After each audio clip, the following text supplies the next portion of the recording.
And when our life of faith is done in realms of clearer light, may we behold you as you are with full and endless sight. Today's psalm is Psalm number 100.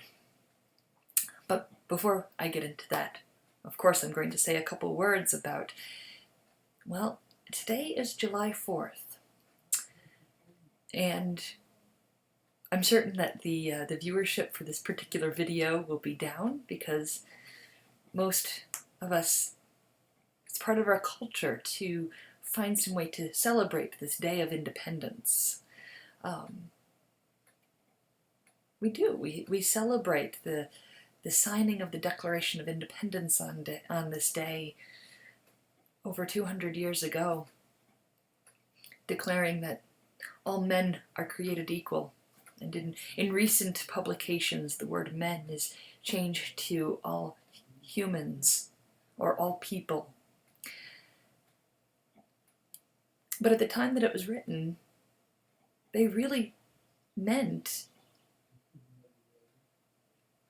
men, the landowners, and then also the business owners, yes, but it was very limited, the understanding.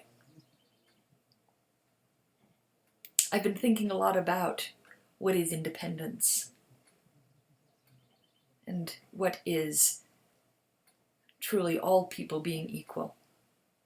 But before I get into that, another funny remembrance that I've been, it's just been tickling in my head recently is several years ago someone said to me a very silly joke, and they said, "What do they call the 4th of July in England?" And I paused before giving up. I was trying to come up with some kind of a clever answer. Finally, I capitulated and I said, "I don't know. What do they call the 4th of July in England?" And the jokester said, "July 4th. It's just a normal date on the calendar." Just a normal date. Is there just a normal date? Well, another time I was listening to The Arrogant Worms. They are a comedy song trio from Canada. They have a song with the lyric, "I am not American, though I live in North America." And the song continues saying that even though there are two whole continents named America, people who live in every country except the United States are not really considered American.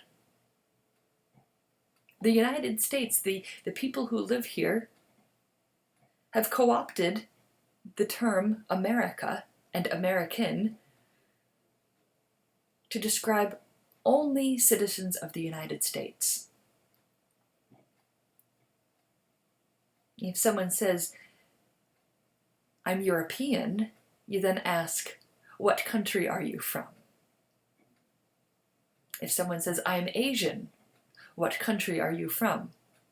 If someone says, "My family is from the continent of Africa," which country did your family come from? But you say, "I'm American," and the person that you're talking with knows that this is someone who lives in the United States. And there's certain cultural baggage that comes along with that word. So I've been thinking about that song recently and the meaning of American.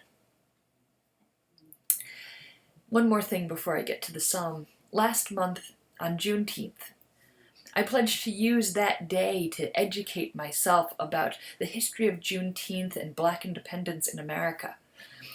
And today I make a similar pledge.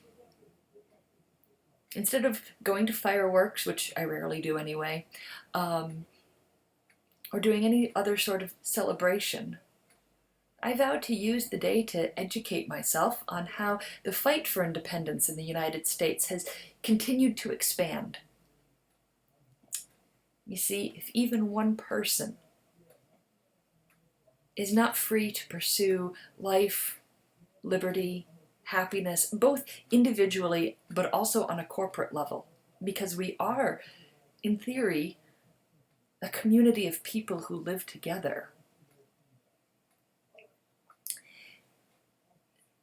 If one person cannot live up to that promise in the Declaration of Independence, then no one is free from the tyranny and oppression that that very document was calling out. And we have so much more work to do. But now on to today's psalm, which is a completely different tone from that little mini sermon. Psalm 100. Make a joyful noise to the Lord, all the earth. Worship the Lord with gladness. Come into God's presence with singing, socially distanced so that you don't get anyone sick. Know that the Lord is God, the Creator who made us, and we are God's own. We are God's people. We are the sheep of their pasture. Enter heaven's gates with thanksgiving, and the high courts with praise. Give thanks to God, bless God's name, for the Lord is good. Their steadfast love endures forever, and faithfulness to all generations. Amen. God be with you till we meet again. Keep love's banner floating, or you smite death's threatening wave before you. God be with you till we meet again.